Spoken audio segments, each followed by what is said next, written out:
Kembali di Sapa Indonesia Pagi, Saudara. Badan Nasional Penanggulangan Bencana atau BNPB menargetkan pemadaman kebakaran tempat pembuangan akhir TPA Jatiwaringin selesai pekan ini. BNPB juga mengingatkan Pemda waspada akan kebakaran yang sama saat memasuki musim kemarau. 2 helikopter waterbombing dikerahkan untuk mempercepat proses pemadaman api di TPA Jatiwaringin. Pada Jumat, di permukaan sudah tidak terlihat adanya kobaran api, namun petugas menyebut masih ada kemungkinan titik api yang menyala di dalam tumpukan sampah.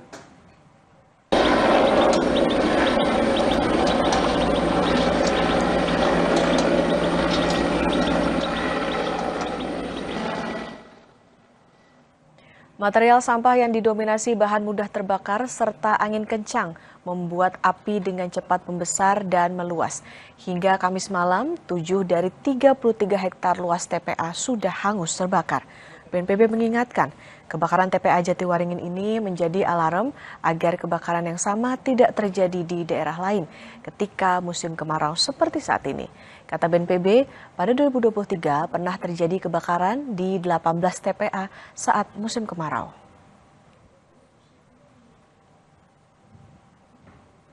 TPA hari ini kan mungkin sudah ditangani terus ya. Kita juga mendatangkan 2 heli waterbombing. Tadi Bapak Menteri Lingkungan Hidup juga datang ke sana bekerja sama menggal api dari bawah menggunakan pipa panjang ditusuk ya. Kemudian kita dari atas siram sampai padam. Sekarang api belum padam tetapi sudah kecil dan ada hasilnya. Ya target kami hari ini bisa selesai. Tapi begitu El Nino, ya masyarakat harus paham tahun 2023 itu 18 TPA terbakar, termasuk gunung-gunung.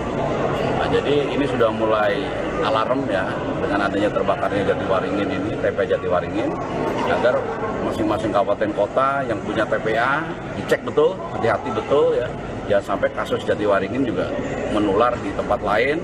Dan kita ingat pelajar pengalaman di 2023 di mana ada 18 TPA di kota-kota besar juga terbakar. Perkembangan penanganan api di TPA Jatiwaringin akan dilaporkan jurnalis Kompas TV, Putu Trisnanda dan juru kamera Andika Pratama. Selamat pagi Putu, Kepala BNPB bilang pemadaman kebakaran ini selesai pekan ini, ditargetkan demikian. Lantas bagaimana situasi terkini di sana? Ya, sampai dengan saat ini, Okto dan juga saudara, titik api ini masih terpantau, masih terjadi di beberapa titik. Kami tadi juga memantau melalui pantauan udara, begitu ya. Bagaimana kemudian asap ini masih keluar, begitu. Kemudian juga di beberapa titik ini kami lihat juga masih ada upaya-upaya pemadaman, kemudian coba dilakukan oleh tim dari pemadam kebakaran. Seperti yang saat ini juru kamera Kompas TV, Andika Pratama akan menunjukkan Anda terlebih dahulu, saudara, sebelum kita lihat bagaimana situasinya. Sejumlah tim dari tim pemadam kebakaran ini masih coba terus mengulur selang, begitu, untuk nantinya akan dibawa ke titik di mana titik-titik api ini masih terpantau, begitu ya. Saya akan mengajak Anda, saudara, sedikit lebih dekat karena tempat saya melaporkan saat ini berada sekitar 50 sampai dengan 70 meter, begitu ya, dari lokasi TPA Jatiwaringin yang ada di Kabupaten Tangerang, begitu.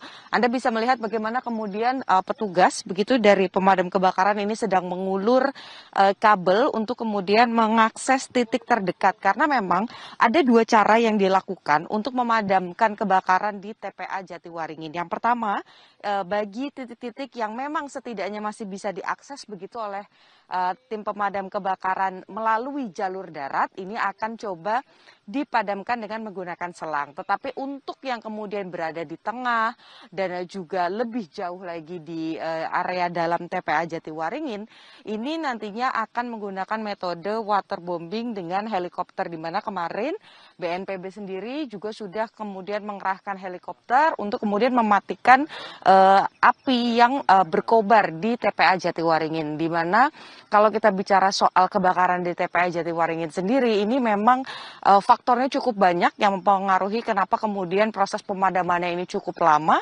Tadi salah satunya adalah soal akses, kemudian yang kedua adalah banyaknya bahan-bahan yang mudah terbakar, kemudian situasinya juga cukup panas. Kalau kita lihat hari ini begitu prediksinya juga masih akan kembali ada panas yang juga cukup tinggi atau terik, sehingga ini yang kemudian diantisipasi oleh para anggota dari pemadam kebakaran begitu, yang dimana tadinya semulanya kebakaran ini luasnya hanya ada di sekitar area 2 hektar begitu. Tapi karena faktor-faktor tadi, kemudian juga bahan yang mudah terbakar, kebakaran ini meluas sampai dengan 5 hektar. Ini yang kemudian sedang coba ditangani, di mana juga BNPB melalui kepalanya ini sudah menargetkan begitu bahwa akan segera selesai, padam, dan juga tidak ada lagi titik-titik api, sehingga tentu saja ini yang coba kemudian dilakukan. Ada 2 cara tadi, Okta dan juga saudara. Pertama, lewat darat kalau memang aksesnya masih cukup bisa dijangkau begitu, tapi untuk area yang lebih dalam lagi nantinya ini diharapkan bisa padam dengan menggunakan metode waterbombing dengan helikopter. Tapi sebetulnya untuk TPA Jatiwaringin sendiri kalau kita tarik ke belakang begitu, pada tahun lalu 2025 ini sempat ditutup karena memang TPA Jatiwaringin ini dari catatan Kementerian Lingkungan Hidup itu ada beberapa hal yang tidak dipenuhi, yaitu salah satunya soal open, bagaimana kemudian sampah-sampah ini langsung dibuang, kemudian tidak dipilah terlebih dahulu, tidak ada lapisan tanahnya terlebih dahulu, dan ini riskan terjadi kebakaran ataupun juga menyebabkan adanya pencemaran air. Nah, ini sempat ditutup pada 2025, artinya kalau kita bicara soal TPA, Okta dan juga saudara, maka bukan hanya kemudian membuang atau memprosesnya saja yang kemudian menjadi penting, tetapi standar operasionalnya ini juga harus dipenuhi dengan baik, karena kalau tidak, maka ketika ada kebakaran seperti yang terjadi pada hari ini atau beberapa hari ke belakang, maka proses untuk kemudian memadamkannya ini juga menjadi sulit begitu. Ini yang harus menjadi catatan ke depannya bagi pemerintah Provinsi Jawa Barat, atau maksud kami dari Provinsi Banten begitu ya, Tangerang, Kabupaten Tangerang ini, untuk kemudian memikirkan bagaimana solusi terbaik untuk kemudian mengelola tempat pembuangan akhir, kemudian juga memberikan akses begitu ya, akses darurat, seperti misalnya nanti kalau terjadi kebakaran seperti kali ini yang kemudian harus bisa dievaluasi ke depannya. Dan kalau kami lihat aktivitas begitu ya di sekitar lokasi tempat saya melaporkan, memang tidak ada warga begitu ya, atau dekat dengan area permukiman, sehingga ini tidak ada yang kemudian terdampak secara langsung. Nanti saya akan cek bagaimana situasinya yang ada di sisi lain dari TPA ini. Kalau dari sisi sebelah kiri ini tidak ada, nanti saya akan cek begitu ya di sebelah kanan akan seperti apa, apakah kemudian warga ini mengungsi, karena catatannya terakhir ada sekitar puluhan begitu warga yang memutuskan untuk mengungsi, karena saya saja menggunakan masker begitu, karena masih ada asap, kemudian aroma yang juga cukup pekat begitu. Ini tentu akan mengganggu begitu secara mata kosong begitu. Tapi dari catatan juga kondisi udara di kawasan ini semenjak ada kebakaran, ini juga kondisi udaranya tidak baik untuk dihirup oleh manusia. Nah, ini yang kemudian nanti juga saya akan cek apakah kemudian ada dampak kesehatan yang sudah mulai dirasakan oleh masyarakat sekitar. Okta. Baik, titik api dan juga asap masih terlihat, dan upaya pemadaman juga masih terus dilakukan dengan 2 metode tadi, melalui darat ataupun juga waterbombing, dan yang diwaspadai adalah soal bagaimana kondisi cuaca panas di sana. Terima kasih jurnalis Kompas TV Niputu Trisnanda dan juru kamera Andika Pratama dari TPA Jatiwaringin Tangerang, Banten. Selamat bertugas kembali, jaga kesehatan. Saudara, petugas gabungan dari Kabupaten Tangerang, Kota Tangerang, BNPB, dan tim Manggala Agni Kemenhub terus berupaya memadamkan kebakaran di TPA Jatiwaringin, Mauk, Kabupaten Tangerang. Sementara itu, puluhan warga sekitar mulai terkena